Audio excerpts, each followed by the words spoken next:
Hi hello guys, welcome back to my channel. ಇವತ್ತು ಹಾಗಲಕಾಯಿ chutney recipe share ಮಾಡತ್ತೀನಿ. ಹಾಗಲಕಾಯಿ ಚಟ್ನಿ ಮಾಡೋಕ್ಕೆ 2 ಹಾಗಲಕಾಯಿ ತೊಗೊಂಡಿನಿ. ತೊಳೆದು ಕ್ಲೀನ್ ಮಾಡಿ ಬೀಜ ತೆಗೆದು ಈ ರೀತಿ ಸ್ಲೈಸಸ್ ಮಾಡಿ ಇಟ್ಟೇನಿ.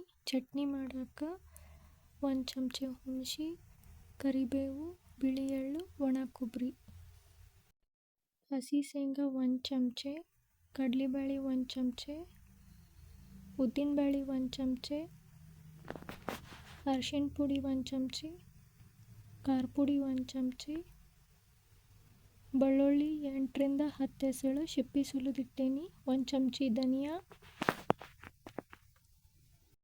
1 ಚಮಚೆ ಎಣ್ಣೆ ಹಾಕಿ ಹಾಗಲಕಾಯಿ ಫ್ರೈ ಮಾಡತ್ತೇನಿ.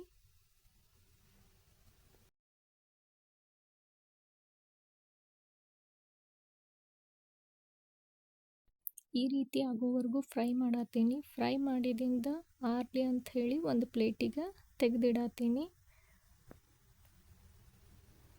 ಒಂದು ಬಾಳ್ಗಿಗೆ 2 ಚಮಚೆ ಎಣ್ಣೆ ಹಾಕಿ ಹಸಿ ಶೇಂಗಾ ಹಾಕಿ ಕರಿಯತ್ತೀನಿ. ಈ ರೀತಿ ಕಲರ್ ಆಗೋವರೆಗೂ ಕರಿಬೇಕು. ಕರಿದು ಒಂದು ಪ್ಲೇಟಿಗೆ ತೆಗಿಯತ್ತೀನಿ. ಕರಿಬೇವು ಹಾಕಿ ಫ್ರೈ ಮಾಡತ್ತೀನಿ. ಫ್ರೈ ಮಾಡಿ ತೆಗಿಯತ್ತೀನಿ.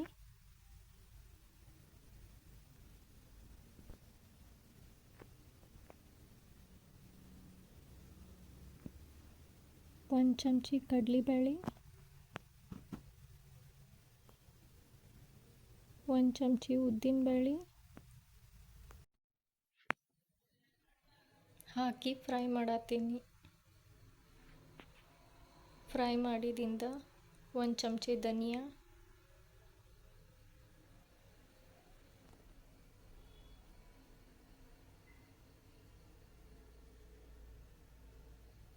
ಕಟ್ ಮಾಡಿಟ್ಟಿದ್ದು ಒಣ ಕೊಬ್ಬರಿ,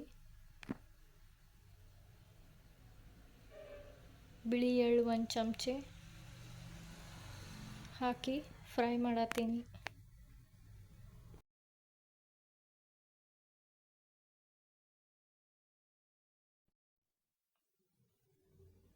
ಈ ರೀತಿ ಆಗೋವರೆಗೂ ಫ್ರೈ ಮಾಡಿದಿಂದ ಹುಣಸೆ ಹಾಕಿ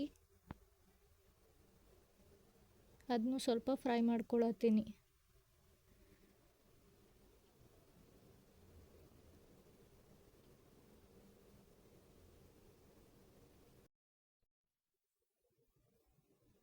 ಒಂದು ಚಮಚೆ ಜೀರಿಗೆ ಹಾಕಿ ಫ್ರೈ ಮಾಡತ್ತೀನಿ. ಫ್ರೈ ಮಾಡಿದಿಂದ ಸ್ವಲ್ಪ ತಣ್ಣಗಾಗಕ್ಕೆ ಇಟ್ಟೇನಿ. ಆರಿದಿಂದ ಮಿಕ್ಸರ್ ಜಾರಕ್ಕೆ ಎಲ್ಲ ಫ್ರೈ ಮಾಡಿಟ್ಟಿದ್ದನ್ನು ಹಾಕತ್ತೀನಿ. ಕರೆದಿಟ್ಟಿದ್ದು ಸ್ವಲ್ಪ ಶೇಂಗಾ ಹಾಕತ್ತೀನಿ. ಸ್ವಲ್ಪ ಶೇಂಗಾ ಮ್ಯಾಲೆ ಹಾಕಕ್ಕೆ ಸಪ್ರೇಟ್ ಇಟ್ಕೊಂಡೀನಿ. ಬೆಳ್ಳುಳ್ಳಿ ಹೆಸರು ಹಾಕತ್ತೀನಿ.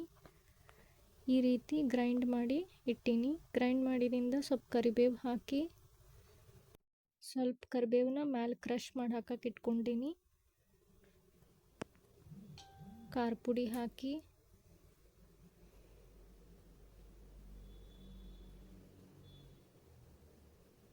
ಒಂದು ಚಮಚೆ ಬೆಲ್ಲದ ಪೌಡ್ರ್ ಹಾಕಿ 1 ಚಮಚೆ ಅರಿಶಿನ ಪುಡಿ, ರುಚಿಗೆ ತಕ್ಕಷ್ಟು ಉಪ್ಪು ಹಾಕಿ ಹಾಗಲಕಾಯಿ ಫ್ರೈ ಮಾಡಿಟ್ಟಿದ್ದು ಎಲ್ಲ ಹಾಗಲಕಾಯಿನೂ ಹಾಕಿ ಗ್ರೈಂಡ್ ಮಾಡತ್ತೀನಿ. ಈ ರೀತಿ ಆಗೋವರೆಗೂ ಗ್ರೈಂಡ್ ಮಾಡತ್ತೀನಿ.